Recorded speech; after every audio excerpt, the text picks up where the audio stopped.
नमस्कार दोस्तों, स्वागत है आपका इस चैनल पे। और ये वीडियो देश के लाखों पेंशन धारकों के लिए बहुत ज़्यादा महत्वपूर्ण है, इसलिए इस वीडियो को पूरा देखिए क्योंकि ये बातें आपको जानना बहुत ज़रूरी है। आगे बढ़ेंगे लेकिन उससे पहले एक छोटी सी रिक्वेस्ट है कि इस वीडियो को लाइक करें, ताकि आपके एक लाइक ही हमारा मेहनत का फल होता है। और चैनल को भी सब्सक्राइब करके बेल आइकन को ऑल पे सेलेक्ट कर लीजिए ताकि मेरी सभी वीडियोस की नोटिफिकेशन आपके पास आ जाए। तो दोस्तों चलिए वीडियो को स्टार्ट करते हैं। पीपीओ पेंशन पे ऑर्डर सर्विस पेंशन या पारिवारिक पेंशन पाने के लिए सबसे बड़ी महत्वपूर्ण दस्तावेज है।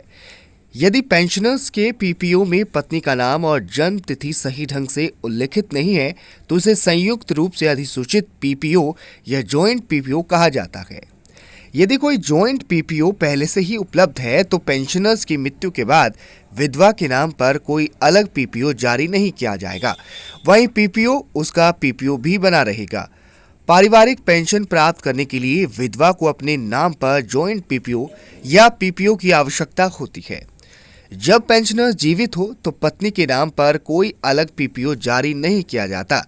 हालांकि पेंशनर्स की मृत्यु के बाद विधवा को पारिवारिक पेंशन प्राप्त करने के लिए अपने नाम पर एक अलग पीपीओ के लिए रिकॉर्ड ऑफिस में आवेदन करना पड़ता है। यदि पेंशनर्स जेएन पीपीओ के लिए आवेदन करता है तो इसमें 6 महीने से 1 साल तक का समय लग सकता है और उस अवधि में पेंशनर्स को उसकी पेंशन मिलती रहेगी। हालांकि पेंशनर्स की मृत्यु के बाद यदि कोई जीएन पीपीओ नहीं है तो उसकी पेंशन बंद हो जाएगी। अब विधवा अपने स्वयं के पीपीओ के लिए आवेदन करेगी जिसमें उसकी पारिवारिक पेंशन शुरू करने में 2 वर्ष या उससे अधिक का समय लगेगा और इस अवधि के दौरान उसे कोई पेंशन नहीं मिलेगी और उसे गंभीर वित्तीय बाधाओं का सामना करना पड़ेगा। यदि पेंशनर्स का जीएन पीपीओ और बैंक में संयुक्त पेंशन खाता है तो उसकी मृत्यु के बाद बैंक उसी खाते में जॉइंट पीपीओ के आधार पर विधवा के लिए पारिवारिक पेंशन शुरू करेगा। बाद में बैंक उस खाते को विधवा के नाम पर एकल खाते में बदल देगा। यदि कोई संयुक्त पेंशन बैंक खाता नहीं है तो विधवा को उसी शाखा में अपने नाम पर एक अलग एकल खाता खोलना होगा और उस खाते में उसकी पेंशन शुरू करने में बैंक को लंबा समय लगेगा। आपकी मृत्यु के बाद आपकी पत्नी द्वारा पारिवारिक पेंशन प्राप्त करने के लिए आपको अपने जीवन काल में 3 चीजें सुनिश्चित करनी चाहिए। आपकी पेंशन के लिए बैंक में एक संयुक्त खाता होना चाहिए। आपके पास एक जॉइंट पीपीओ है जिसमें आपकी पत्नी का नाम और जन्म तिथि का सही से उल्लेख हो। इन चारों दस्तावेज में आपकी पत्नी का नाम और जन्म तिथि सही से और पूर्ण हो। ये 4 दस्तावेज हैं: पीपीओ, पेंशन बैंक खाता, पत्नी का आधार कार्ड, पत्नी का पैन कार्ड। अधिकांश पेंशनर्स के दस्तावेजों में पत्नी का नाम गलत लिखा या लिखा ही नहीं जाता है, जन्म तिथि नहीं लिखी जाती है या केवल आयु वर्ष लिखा या सर्विस रिकॉर्ड में ऐसी त्रुटियों को ठीक करने के लिए पार्ट 2 ऑर्डर की एक प्रति प्राप्त करें और फिर आवेदन करें।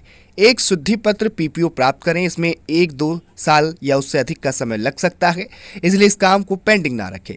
सभी पेंशनर से अनुरोध है कि आज ही अपनी पीपीओ और अन्य दस्तावेजों की जांच करें। यदि कोई त्रुटि या बेमेल है तो कृपया तुरंत सुधारात्मक कार्रवाई करें। यदि आप अपने आधार कार्ड या पैन कार्ड में त्रुटियों को सुधारना चाहते हैं तो कृपया संबंधित एजेंसियों या कार्यालयों में जाएं। यदि आप सेवा अभिलेखों में किसी भी जानकारी को बदलना चाहते हैं तो कृपया जिला सैनिक बोर्ड के माध्यम से अभिलेख कार्यालय में आवेदन करें। आधार और पैन कार्ड में गलत नाम और जन्म तिथि में संशोधन करने में सेवा रिकॉर्ड के साथ मिलान करने में बहुत कम समय और पैसा लगेगा। हालांकि इसमें अधिक समय लगेगा और आपकी सेवा रिकॉर्ड में त्रुटियों को सुधारने में बहुत अधिक खर्च आएगा। जब आप शुद्धि पत्र पीपीओ प्राप्त करते हैं जिसमें आपकी पत्नी का नाम और जन्म तिथि सही लिखा होता है तो आप आश्वस्त हो सकते हैं कि आपकी मृत्यु के बाद उसके बिना किसी समस्या के उसकी पारिवारिक पेंशन मिलेगी।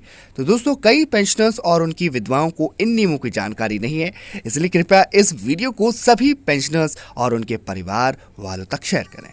इसी के साथ नमस्कार।